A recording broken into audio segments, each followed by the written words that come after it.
안녕하세요. 안목입니다. 오늘은 성경 속 Q&A, 그 중에서도 기업을 물으다 라는 그 의미를 함께 살펴보려고 합니다.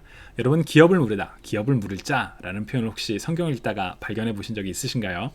이 표현은 레위기에도 등장하지만 아마 많은 분들께서 바로 룻기에 나오는 표현을 더 익숙하게 기억하시지 않을까 싶습니다. 룻기, 어떤 책이죠? 사사 시대에 이제 나오미가 엘리멜렉과 결혼을 했었는데 모압 지방에 가서 살죠. 그리고 이제 엘리멜렉과 나오미 사이에 두 명의 아들이 있었죠. 그 아들은 각각 이방 여인을 아내로 맞이하고 있었고요.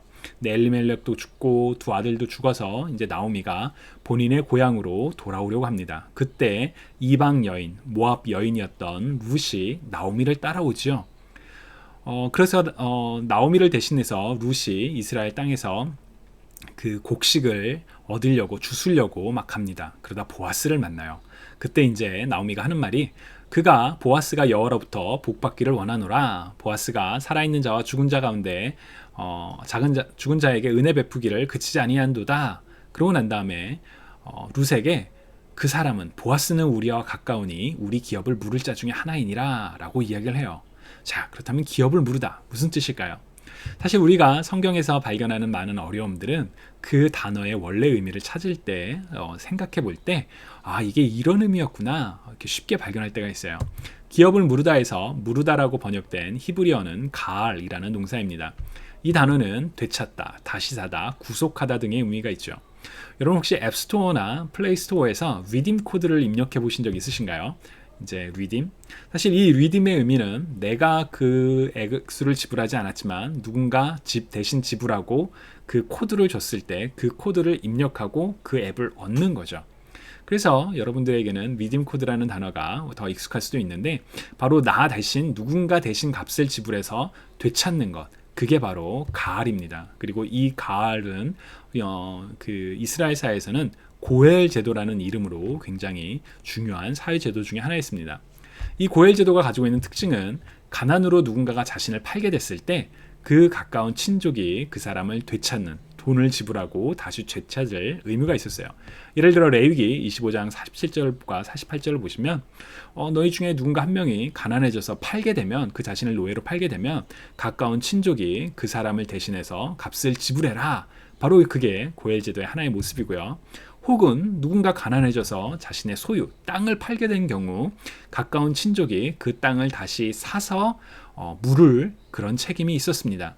룻기에 바로 요 내용이 하나 나오고요. 또 하나 룻기의 중요한 부분은 자녀가 없이 죽은 친족의 경우 그 미망인과 결혼해서 이렇게 자녀를 얻게 하는 그런 의무가 있었어요. 바로 이게 고엘 제도의 모습입니다. 그 외에도 민수기 35장에 부당한 피해를 입은 친족을 위해 대신 복수하는 그 모습도 고엘 제도 중에 하나라고 이야기를 합니다.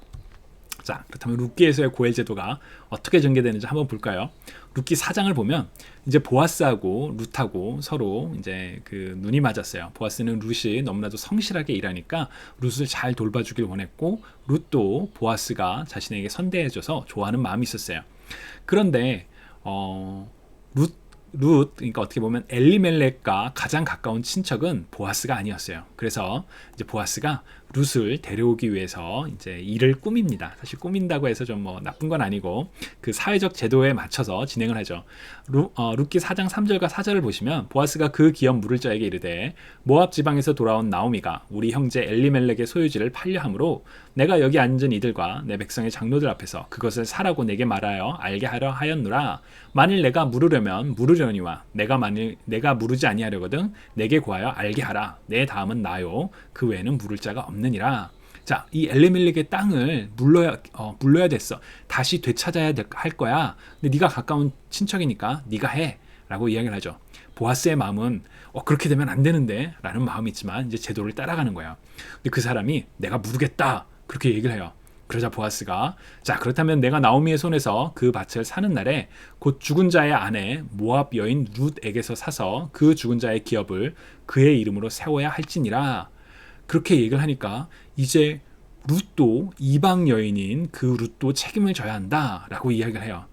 이스라엘 사람들은 이방 여인들과 결혼하는 것을 어떻게 보면 율법상에서 금기시되어 있기 때문에 이제 이 사람이 그렇다면 나는 그건 물을 수가 없겠어. 하지 않겠어. 라고 이야기를 하죠. 그래서 이제 보아스가 자연스럽게 그 엘리멜렉, 나오미, 룻의 땅을 물을 뿐만 아니라 바로 룻도 아내로 맞이하게 됩니다. 그래서 보아스와 룻의 결혼을 통해서 누가 태어나죠? 맞아요. 거기서 이제 다윗의 그 할아버지라고 해야 될까요? 다윗의 조상이 이제 태어나게 됩니다. 근데 우리 성경에는 이 무르다라와 관련해서 또 하나 중요하게 생각할 인물이 있습니다. 고린도전서 6장 20절을 보시면 하나님께서 값을 치르고 여러분을 사셨기 때문입니다. 바로 우리의 죄를 대신해서 예수 그리스도가 십자가에 달려 돌아가셨죠. 예수 그리스도가 우리의 죄를 물으셨은 거예요. 그렇기 때문에 이 룻기에서 등장하는 기업을 무르다라는 표현은 그 가난해진 친척의 땅을 혹은 그 자손이 없이 죽은 미망인의 경우를 무르는 것뿐만 아니라 바로 우리의 죄를 대신해서 죽으신 십자가에 달리신 예수 그리스도를 생각하게도 해줍니다. 자, 기업을 무르다. 쉽게 말하면 다시 되찾다, 리딤한다 그런 의미입니다. 다음에도 또 성경 속의 어려운 그런 내용 혹은 궁금한 그런 내용과 함께 여러분을 찾아뵙도록 하겠습니다.